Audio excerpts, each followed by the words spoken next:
Assalamualaikum warahmatullahi wabarakatuh. Saya Bagas Juliansyah, mahasiswa Teknik Arsitektur angkatan 2020 dengan nomor induk mahasiswa 200.606.11.0063. Di sini saya akan mempresentasikan terkait proposal saya yang berjudul Karawang Cultural Life, Revitalisasi Candi Jiwa dengan pendekatan arsitektur neovernakular yang dibimbing oleh Bapak Andi Basur Mapaturi. Baik, yang pertama yaitu pendahuluan. Pada pendahuluan terdapat studi awal, tujuan dan kriteria, lalu ruang lingkup desain. Objek yang akan saya rancang berada di Kabupaten Karawang, yaitu kabupaten yang terletak di Provinsi Jawa Barat dengan luas wilayah 1.652 km persegi dengan jumlah penduduk sebanyak 2.400.000 jiwa pada tahun 2021. Lalu objek utama dalam perencanaan saya yaitu perkompleksan Candi Jiwa yang terletak di Kecamatan Batu Jaya, Karawang, di mana Candi Jiwa merupakan salah satu candi peninggalan agama Buddha yang diprediksi merupakan candi tertua di Indonesia. Alasan saya mengambil lokasi dan objek ini menjadi rancangan saya karena, seperti yang sudah disebutkan tadi, merupakan candi tertua di Indonesia, dibangun antara abad ke-2 hingga abad ke-12 Masehi, di mana diperkirakan berkaitan dengan sejarah Kerajaan Tarumanegara. Kemudian, Dinas Pariwisata dan Kebudayaan Provinsi Jawa Barat akan merevitalisasi dan mengembangkan wisata Candi Jiwa di Batu Jaya, Kabupaten Karawang, dan mendukung program pembangunan pemerintah, penguatan ekonomi kerakyatan yang berbasis potensi lokal serta ekonomi kreatif. Adapun isu diantaranya, nilai jual candi atau branding kurang menarik, fasilitas dan akses kurang memadai, krisis identitas asli Karawang, ekonomi berbasis kreatif dan wisata berbasis budaya saya rasa sangat tertinggal dibanding kota lain. Sehingga saya mengambil objek rancangan ini dengan tujuan rancangan wisata malam sebagai revitalisasi Candi Jiwa dengan konsep arsitektur neovernakular guna meningkatkan ekonomi kreatif dan pelestarian budaya asli Karawang. Pendekatan yang saya ambil yaitu adalah arsitektur neovernakular. Dirasa sejalan dengan tujuan utama yaitu pelestarian sejarah dan budaya dalam konteks peninggalan Candi Jiwa itu sendiri. Karena neovernakular merupakan pendekatan yang mengangkat lokalitas menuju sesuatu yang lebih modern atau maju tanpa mengesampingkan nilai-nilai tradisi setempat. Adapun nilai-nilai neovernakular yaitu konservasi nilai, tradisional, kesesuaian dalam lingkungan alam, keberlanjutan, partisipasi masyarakat, serta keunikan dan estetika. Berikutnya, ruang lingkup. Fungsi utama rancangan yaitu pelestarian candi dan tempat mewadahi kreativitas pelaku ekraf. Dan fungsi sekunder sebagai tempat pariwisata edukasi dengan lingkup objek, cultural center, lab exhibition, event space, education center, public space, dan rest area. Selanjutnya yaitu data. Di sini terdapat referensi objek, desain, pendekatan desain, keislaman desain, studi presiden, data kawasan, serta data tapak. Yang pertama yaitu referensi objek desain. Merupakan revitalisasi candi yang memfasilitasi cultural exhibition atau pameran budaya, creative space, ruang pamer produk industri kreatif, lab exhibition, pertunjukan lampu, dan event space atau wadah penyelenggaraan event. Culture adalah sebuah ruangan yang diadakan untuk memperlihatkan dan mempromosikan kebudayaan dari suatu daerah atau negara. Kemudian, creative space menurut Richard Florida dalam bukunya yang berjudul The Rise of the Creative Class and How It's Transforming Work, Leisure, Community, and Everyday Life. Creative space adalah suatu tempat yang menyediakan kesempatan bagi para kreator dan praktisi kreatif untuk bekerja, bermain, dan berkolaborasi.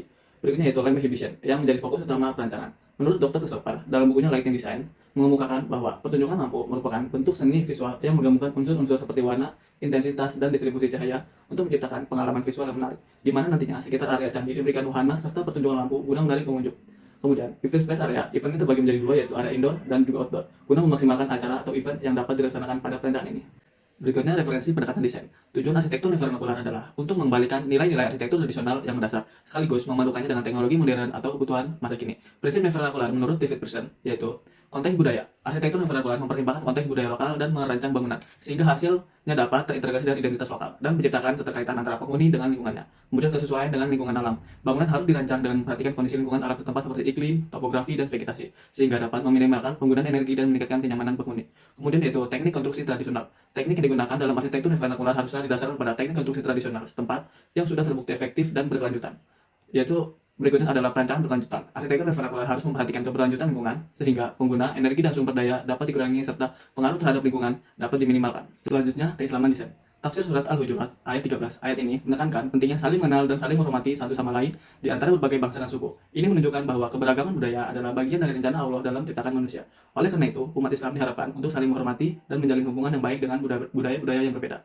Dengan prinsip Islaman, yaitu yang pertama tauhid. Prinsip tauhid dalam Islam mengajarkan bahwa Allah Subhanahu wa taala adalah satu-satunya Tuhan yang harus dihormati dan dijadikan pedoman dalam setiap tindakan manusia.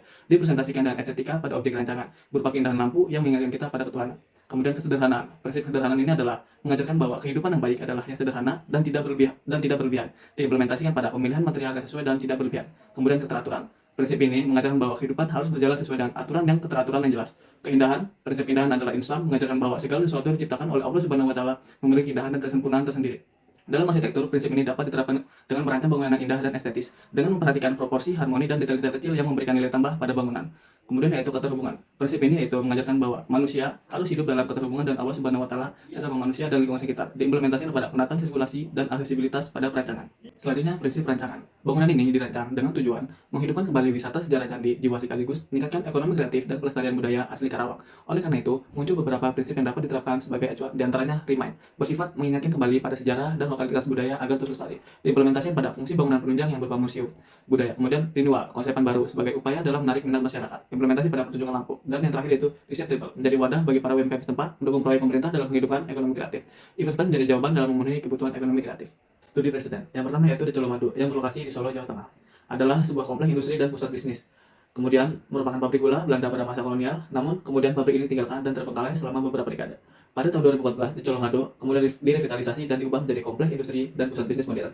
Hal yang dapat diambil dari Colomadu ini ialah konsep revitalisasinya, di mana terdapat pemanfaatan kembali dari peninggalan pabrik gula tersebut dengan menambahkan beberapa fasilitas tambahan yang menjadi daya tarik wisatawan. Dapat disimpulkan bahwa dengan merevitalisasi bangunan dan mempertahankan unsur kolonial, menjadikan Colomadu hidup kembali meskipun dengan fungsi yang berbeda, jadi tempat wisata edukasi yang menarik bagi pengunjung.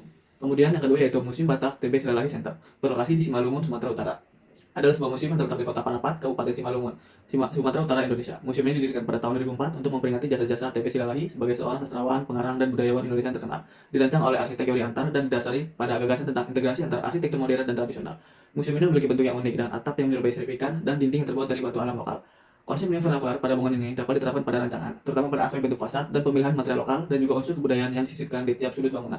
Dan yang ketiga yaitu Malang Paradise Night yang berada di Malang, Jawa Timur, merupakan wisata malam terbesar di Jawa Timur yang menawarkan keindahan gemerlap, taman lampu LED, dan taman lampion. Malang Night Paradise memadukan aspek edukasi, seni, dan teknologi dalam menjadikannya objek wisata. Banyak sarana edukasi menjadi suatu keunggulan tersendiri bagi taman ini.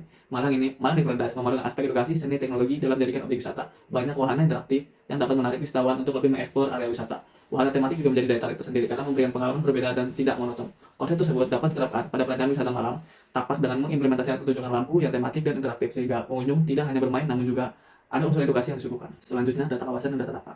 Tapak berada di Kecamatan Batu Jaya, Kabupaten Karawang dengan luas kurang lebih 81,38 km persegi dan terbagi menjadi 10 kelurahan dengan populasi 79.375 orang. Kemudian, dengan batas-batas utara menghadap Pulau Jawa, barat bersebelahan dengan Kecamatan Pakis Jaya, timur Kecamatan Tirta Jaya, dan selatan Kabupaten Bekasi. Tapak mendapat pemandangan yang luas berupa area sawah yang sejuk dan asri. Tapak dikelilingi oleh persawahan karena letaknya berada di tengah sawah. Kemudian isu kawasan, akses yang kurang memadai dengan kondisi kurang pencahayaan pada malam hari. Kawasan didominasi oleh persawahan dan minim transportasi umum. Fasilitas sekitar yaitu kurang memadai. Potensi kawasan ini berpotensi dikembangkan area pariwisata berbasis budaya dengan penambahan fasilitas umum berupa ruang publik dan ekonomi kreatif. Karena nilai sejarahnya. Untuk aksesnya hanya satu, akses dari arah timur berupa jalan setapak perkerasan beton selebar 1,5 meter yang tidak dapat dilewati mobil. Dan untuk vegetasi sekitar yaitu berupa area persawahan.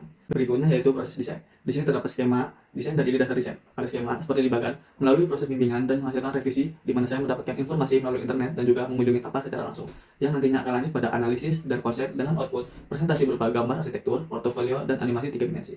Dan yang terakhir yaitu ide dasar desain. Ide desain saya ialah cultural light, di mana terdapat beberapa poin yaitu pertama, culture, mengingatkan kembali pada sejarah dan lokalitas budaya agar terus lestari, diimplementasikan pada ornamen yang disematkan pada desain. Kemudian light atau cahaya sebagai elemen utama pada desain. Permainan cahaya menjadi daya tarik utama. Ketiga, riung, diambil dari bahasa Sunda yang berarti berkumpul, bersatu, dan bercengkrama. Implementasi dengan menyediakan open space sebagai tempat berkumpul dalam konteks ekonomi kreatif. Dan yang keempat yaitu restoration, pemulihan fitur arsitektur orisinal, bahan, dan detail dengan mempertahankan integritas sejarah bangunan. Berikut yang dapat saya sampaikan, kurang lebihnya mohon maaf. Wassalamualaikum warahmatullahi wabarakatuh.